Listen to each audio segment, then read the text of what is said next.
Mortgage loans, business loans సులభంగా government, private banks నుండి ఇప్పించబడును. ఇన్స్టాలో లైక్స్, షేర్స్ కోసం ఎంతకైనా తెగిస్తున్నారు కొందరు యువతీ యువకులు.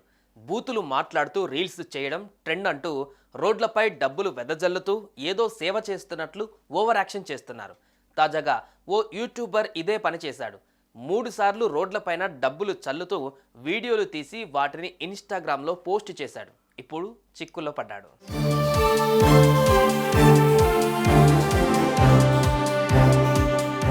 వంశీ అనే యువకుడు ఇన్స్టాగ్రామ్, యూట్యూబ్లో కాస్త పాపులారిటీ సంపాదించుకున్నాడు. ఆ పాపులారిటీతో మంచి పేరు తెచ్చుకోవాల్సిన అతను కొన్ని చెత్త పనులు చేసి ఏకంగా ఇప్పుడు తన మెడ మీదకు తెచ్చుకున్నాడు. ఇలాంటి తప్పు మరోసారి చేయకుండా నెటిజన్లే బుద్ధి చెబుతున్నారు.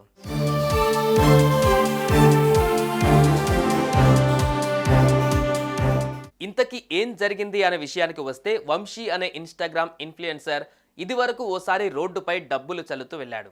అవి నకిలీ నోట్లు అనుకున్నారు చాలామంది. కానీ పరీక్షించి చూస్తే అవి అసలైన నోట్లని తెలుసుకొని వాటిని తీసుకున్నారు. ఇదంతా ఓ బిజీ రోడ్డులో జరిగింది. మరోసారి కూడా ఇదే పని చేశాడు. దాన్ని వీడియో తీసి ఇన్స్టాగ్రామ్లో పోస్ట్ చేశాడు. తాజాగా కేపీహెచ్బీ రోడ్ నెంబర్ 1లోనూ బైక్పై వెళ్తూ డబ్బులు రోడ్డుపై చల్లాడు. అది కాస్త రద్దీ రోడ్డు కాగా కొందరు ఆ డబ్బులు ఏరుకునే పనిలో పడ్డారు. వాహనాలను అక్కడికక్కడే పార్క్ చేశారు. దీంతో ఫుల్గా ట్రాఫిక్ జామ్ అయింది. అది క్లియర్ అవ్వడానికి చాలా టైం పట్టింది. ఓ యువకుడు రోడ్డుపై నిర్లక్ష్యంగా వ్యవహరిస్తూ ఇలా డబ్బులు చల్లడం వల్లే ఇబ్బందులు పడాల్సి వచ్చిందని నెటిజన్లు పోస్టులు పెడుతూ పోలీసులను ట్యాగ్ చేశారు. వంశీ అనే యువకుడిపై చర్యలు తీసుకోవాలని కోరారు.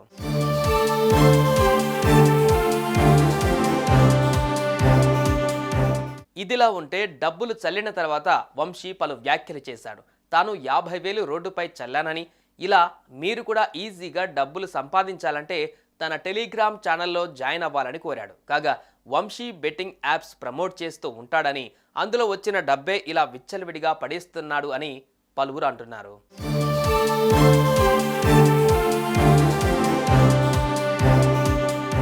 కానీ బెట్టింగ్ యాప్స్తో సంపాదించడం కన్నా కష్టపడి సంపాదించిన సొమ్మును దానం చేయాలి. కానీ ఇలా లెక్క లేకుండా డబ్బుకు విలువ ఇవ్వకుండా రోడ్లపైన చల్లడం కరెక్ట్ కాదు అంటున్నారు నెటిజన్లు. మరి ఈ విషయంపై పోలీసులు ఎలాంటి రియాక్షన్ తీసుకుంటారో చూడాలి.